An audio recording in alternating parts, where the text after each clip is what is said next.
আসসালামু আলাইকুম। গত ভিডিওতে যে বিষয়টা নিয়ে আমরা আলোচনা করেছিলাম বা বলেছিলাম হচ্ছে ড্রাইভার স্টপ এবং গাইডদের বিষয়ে ধারাবাহিকভাবে কিছু তথ্য বা ইনফরমেশন বা এ ধরনের কিছু কথা আপনাদের সাথে পর্ব আকারে বা একে পর একে আপনাদের সাথে শেয়ার করবো। তারই ধারাবাহিকতা আজকে আলোচনা করবো হচ্ছে ড্রাইভারদের বিষয়ে। সেক্ষেত্রে যদি বলি, আজকে 2টা পর্ব করবো ড্রাইভারের বিষয়ে এবং একটা পর্ব হবে স্টাফ এবং 3টা বা 4টা পর্ব হবে গাইডের বিষয়ে। কারণ গাইড তার বিষয়টা হচ্ছে একটু বেশি হবে, কারণ এর জন্য বেশিরভাগ দায়িত্ব থাকে গাইডের উপরে, এই কারণে গাইডের বিষয়ে আলোচনাটা একটু বেশি হবে। তাই যদি শুরু করি ড্রাইভারের বিষয়ে, আজকে প্রথম বিষয়টা হচ্ছে ড্রাইভার। ড্রাইভার কে বা একজন ড্রাইভারের কাজ কি, এই বিষয়গুলো আসলে আমরা সবাই অবগত নয় এবং আমরা এই জিনিসটা অনেকে হীন বা ছোট চোখে দেখি। আসলে এটা একদমই ঠিক না, কারণ একজন ড্রাইভার কিন্তু মার পেট থেকে পড়েই ড্রাইভার হয় না। একজন ড্রাইভার হতে হলে তার অনেক ধাপ পার করে তারপরে আসতে হয়। যে ছোট গাড়ি চালায় সেও ড্রাইভার, যে বড় গাড়ি চালায় তারও ড্রাইভার। কিন্তু আমরা মূলত কথা বলবো পরিবহনের ড্রাইভারদেরকে নিয়ে, সেটা এসি হোক নন এসি হোক তাদেরকে নিয়ে। একটা ড্রাইভারের যাত্রা শুরু হয় হয়তোবা কোনো ট্রেনিং স্কুল থেকে, অথবা দেখা যাবে হয়তোবা কোনো গাড়ির হেল্পার থেকে। একজন যদি ড্রাইভার ট্রেনিং স্কুল থেকে শুরু করে, সে একটা প্রাইভেট কার দিয়ে গাড়ি চালানো শেখে। সেখান থেকে দেখা যায় হয়তো সে একটা প্রাইভেট গাড়িতে ড্রাইভার হিসেবে নিযুক্ত হয়। তারপরে সেটা একটু আপডেট হওয়ার পরে ছোটো পিক আপে আসে, পিক আপ থেকে মিনি বাস বা মাইক্রো বাস এই ধরনের। তারপরে আসে বড় ট্রাক বা মিনি ট্রাক, তারপরে কভার ভ্যান, ট্রাক। এখান থেকে আসে লোকাল পরিবহন, তারপরে সেমি লোকাল, তারপরে পরিবহন, তারপরে দেখা যায় এসি বাস, তারপরে আরও ব্র্যান্ডেড কোম্পানি। তা একটা লোক ধাপে ধাপে ধাপে ধাপে ধাপে অনেক দূর পর্যন্ত আসার পরে একজন ড্রাইভার হিসেবে নিযুক্ত হয়। তার নামের সাথে এই জিনিসটা একদম স্টাম্পের মতো বসে যায়, কিন্তু সে সেই সম্মানটা পায় না। তার যে প্রাপ্ত সম্মান, তার যে বয়সের একটা বিষয়, যে এতগুলো ধাপ উনি ক্রস করে এই পর্যন্ত সে সেই সম্মানটুকু সে পায় না, তার বয়সের যে সম্মানটা। ভুল হলে তার সাথে চিল্লাচিল্লি, একজন মালিক তার সাথে চিল্লাচিল্লি করে, অনেক সময় সুপারভাইজার তার থেকে বয়সের ছোট সেও চিল্লাচিল্লি করে, আবার অনেক সময় দেখা যায় স্টাফ সেও তাকে ওইভাবে মর্যাদা করেন। এই সকল বিষয় নিয়ে দেখা যায় অনেক ক্ষেত্রে অনেক সময় ড্রাইভাররা তাদের মন মানসিকতা ভালো থাকে না। আর যদি একটা সিম্পল বিষয় বলি, এটা তো ড্রাইভারদের একটা ধাপ বললাম, আর একটা ধাপ যদি বলতে চাই, সেক্ষেত্রে অনেক ড্রাইভারদের ক্ষেত্রে দেখা যায় তারা হচ্ছে বাসে হেল্পারি করে অথবা ট্রাকে হেল্পারি করে কাজ শিখে শিখে আস্তে আস্তে আস্তে আস্তে তারা ড্রাইভার হিসেবে নিযুক্ত হয়। তারাও ড্রাইভার হয়, কিন্তু তাদের সময়টা একটু অল্প সময়ের ভিতরে হয় যদি সে তার ওস্তাদ যে থাকে বা সে যে ড্রাইভারের অনুগত থাকে বা যার মাধ্যমে কাজ করে, যার কাছ থেকে কাজ করে তার অনুগত, বা সে যদি তাকে একটু সাপোর্ট দেয়, তাহলে তারা অল্প সময় হয়। তবে রিসেন্টলি দেখা যাচ্ছে বেশ মোটামুটি 2010 থেকে 14 এরপর থেকে, ওই থেকেই শুরু বলা যায়, 10-এর পর থেকেই শুরু, ইয়ং এইজের ছেলেরাই বেশি, মেয়েরা তো আর বাংলাদেশে ড্রাইভ করে না, ছেলেরা হচ্ছে একটু বেশি পরিবহন সেক্টরে দেখা যাচ্ছে, যাদের ব্যাকগ্রাউন্ড খুবই কম, কিন্তু তারা অল্প সময়ের ভিতরে ভালো ভালো এসি গাড়ি এবং হচ্ছে পরিবহনে চান্স পেয়েছে এবং চালাচ্ছে, তারাও ড্রাইভার। কিন্তু তাদেরটা হচ্ছে ভালো ওস্তাদ পাইছে বা এ ধরনের কিছু, বা ওনারা একটা ভালো ফ্যাসিলিটি, বিশেষ করে হচ্ছে লিলেন গাড়ি আসার পর থেকে অনেক অল্প বয়সী ছেলেরা ভালোভাবে অনেক পরিবহনে চান্স পেয়েছে।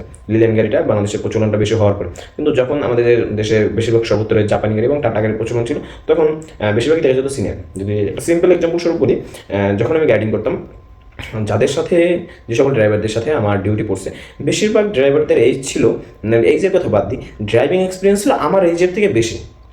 আমি আবার বলি, তাদের ড্রাইভিং এক্সপিরিয়েন্স, একজন ড্রাইভার যাদের সাথে আমি ডিউটি করছি, বা একজনই বলা যায় কলিগ ছিল, ওই ক্ষেত্রে আমার কলিগ ছিল, বা যে সকল ড্রাইভারদের সাথে আমি ডিউটি করি, তাদের ড্রাইভিং এক্সপিরিয়েন্স আমার এইজের থেকে বেশি। তাহলে তারা কতটা এক্সপিরিয়েন্স? হ্যাঁ, দেখা যায় অনেক সময় দেখা যায় আমরা মূল্যায়ন করি না, আমরা বলি ওভার স্পিডে যান, একটু জোরে চালানো, ওই গেট ওভারটেক করেন। দেখা যায় ওনারা চালাতে চালাতে একদম ধৈর্য ধরে গেছে ওনাদের, ওনার আর ওইগুলো ভালো লাগে না, তাই ওনার নিরিবিলি চালে। কিন্তু দেখা যায় আমরা অন্যদের সাথে রাগান্বিত হই বা বলি, দেখো ভাই কী চালান, এগুলো কি চালানোর ভিতরে পরে, এর থেকে অমুকে ভালো চালা, অমুকি করে।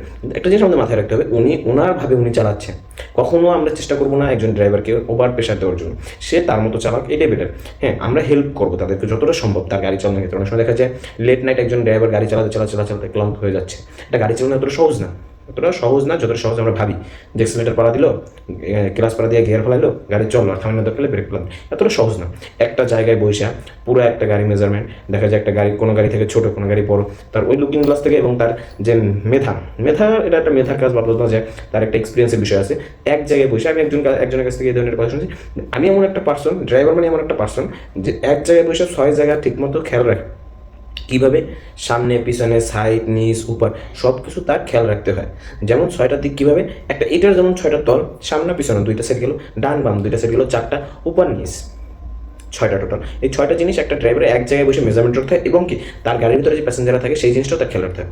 একটা ড্রাইভার আস্তে আস্তে হয়েছে, তাই আমরা চেষ্টা করবো সবসময় তাদেরকে সম্মান দেওয়ার, এবং মানুষ গাড়ি চালাতে একটা সময় কষ্টের বিষয়, কষ্ট না হলে কখনো মালিক বেতন দিত না, কষ্ট হয় বিদায় ওই জিনিসগুলো খেয়াল রাখতে হয়, এবং সব কিছু মিলে একটা কষ্ট আছে, কিন্তু সেই কষ্টের ফলটা তারা কখনোই পায় না একজন ড্রাইভার। তাই চেষ্টা করবো যারা ভিডিওটা দেখতেছেন এবং যারা আছেন সকলের অনুরোধ থাকবে, কাইন্ডলি একটু মর্যাদার সাথে কথা বলবেন। যে সকল গাইড ভাইরা, স্টাফ ভাইরা, তোমাদের বাবার বয়সী হবে ড্রাইভার, অনেক হবে বন্ধু বয়সী, বড় ভাই বয়সী, সম্মানের সাথে কথা বলার চেষ্টা করবেন। কারণ তারা হয়তো বা অনেকের ড্রাইভিং এক্সপিরিয়েন্স ভালো না, যদি ভালো না থাকে শুধরাইতে পারলে শুধরাও, না শুধরাইতে পারলে ভাই এটা তোমাদের মালিক মহাজন থাকে, কোম্পানির লোকজন থাকে, তাদেরকে বলুন। কারণ একটা ড্রাইভার কিন্তু কখনো ওই দেখা যায় ঘুষ দিয়ে যায়, অনেকে যায় না এমন না। আর একটা ড্রাইভার কিন্তু মানে বিশ্বাস করলে বলতে গেলে আবার ভুল হবে, বিশ্বাস না এটাকে, তার যোগ্যতা ডকুমেন্টস দেখা বা তার যোগ্যতা আছে ওই জিনিসটা দেখা তারে গাড়ি দেয়, এত টাকা দামের একটা গাড়ি তারে দেয়, কেন দেয়? তার ওই অ্যাবিলিটিটা আছে বিদায় দেয়। এই জিনিসটা আমরা একটু খেয়াল রাখবো যে তাকে ওই সম্মানটা দেওয়ার, কারণ তার যোগ্যতা আছে ওইটা চালানোর বিদায় তাকে ওইটা একজন মালিক দিছে। যদি আমি একজন গাড়ি আমার থাকতো তাহলে সে একটা মালিক আমারও চালাই দিত, স্টাফের দিত, স্টাফকে দিত, কেন দেয় না? আমাদের ওই যোগ্যতা নেই, তাই তার যোগ্যতা আমাদের থেকে বেশি। আর একজন ড্রাইভার হচ্ছে একটা পরিবহন সেক্টর বলি, আর ট্রান্সপোর্ট সেক্টরের ভিতরে মেইন হচ্ছে একজন ড্রাইভার, সে ট্রাক ড্রাইভার হোক, সে বাস ড্রাইভার হোক, মিনি বাস হোক, লোকাল বাস হোক, যেটাই হোক, কারণ তার একার দায়িত্বে পুরো বাসটা থাকে। সে যদি 19 থেকে 20 করে, পিছনে সবাই শেষ, নিজেও শেষ। আর একটা ছোটো বিষয় বলে ভিডিওটা বেশি বড় করবো না, সেকেন্ড পার্টের ড্রাইভারদের নিয়ে আরও বেশি কিছু আলোচনা করবো।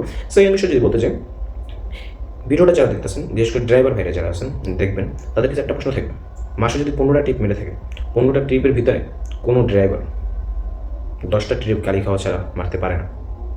10টা ট্রিপ হলেও তার গালি খেতে হয়। যদি পার্সেন্টেজ হিসাব করি তাহলে 100 ট্রিপ মারলে 90টা ট্রিপের সময় তার গালি খেতে হয়, সেটা তার অপরাধ থাকুক আর না থাকুক। অপরাধ থাকলেও সে গালি শুনে, অপরাধ না থাকলেও গালি শুনে, এমন একটা পেশায়। কিন্তু তার দায়িত্বটা অনেক বড়, তার দায়িত্ব অনেক বিশাল, কিন্তু সে কখনো রাগান্বিত হয় না, ঠান্ডা হবে। হ্যাঁ, দেখা যায় অনেক কষ্ট নিজের ভিতরে চাইবে রেখে গাড়ি চালায়, চুপ থাকে। অপরাধ করলো অনেক সময় আমি দেখি গাড়ি চালাই দিতেছে নিজের মতো, তার একজন হুড়াত করে গাড়ি দিল, ঠিক না? একজন পশ্চের গাড়ি দিল, গাড়ি চলতেছে, চাকার কারণে ধুলো উঠতেছে, দোষটা ড্রাইভারের। গাড়ি চলতেছে আমার সোজা রাস্তায়, সার্ভিস লেন থেকে হঠাৎ করে কোনো ব্রেক নাই, হরেন নাই, কিছু নেই, সার্ভিস লেন থেকে দাপ করে একটা অটো উঠে লাগাই দিল, দোষকার ড্রাইভারের। এই ধরনের অনেক কিছু আছে, এই ধরনের অনেক বিষয় নিয়ে প্রতিনিয়ত একটা ট্রিপ হয়তো বা 5 ঘন্টা হয়, 6 ঘন্টা, 7 ঘন্টা, 8 ঘন্টা, 10 ঘন্টা হয়। এর ভিতরে মিনিমাম মনে করেন 8-10 ঘন্টা ড্রাইভারের বহিরাগত লোকে গাড়ি দেয়, তার ভিতরে হয়তো 1-2টা ড্রাইভারের নিজ কানে শুনে শূন্য চুপ করে থাকে।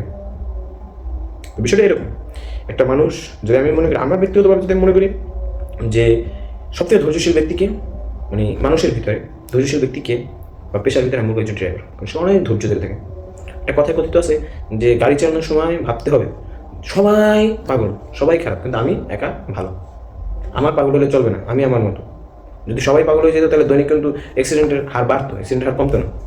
আর কিছু কিছু কোম্পানি আছে তারা মূলত হচ্ছে ড্রাইভারদেরকে ট্রেন করে, তারা ড্রাইভারদেরকে বিভিন্ন কিছু শেখায়, তাদের গাড়িগুলো সম্পর্কে আপডেট অনেক তথ্য জানায় যাতে আরও বেটার পারফরমেন্স দিতে পারে, ভালো কিছু করতে পারে। এই ধরনের অনেক কিছু তাদের ড্রাইভারকে শেখায়, যাতে তারা গাড়ি নিয়ে রাস্তায় কম হ্যাজার্ড ফিল করে বা কম ভোগান্তির ভিতরে পড়ে। এই জিনিসগুলো অনেক সময় অনেক কোম্পানি ব্যক্তিগতভাবে তাদের ড্রাইভারদেরকে ট্রেনিং করে, এটা খুবই ভালো এবং এটা আমি খুব সাপোর্ট করি। আশা করি সবাই ভালো থাকবেন এবং সবাই আমার জন্য দোয়া করবেন, এবং পরবর্তী ভিডিও খুবই শীঘ্রই আসবে, সেজন্য সবাই অপেক্ষা করবেন। আসসালামু আলাইকুম।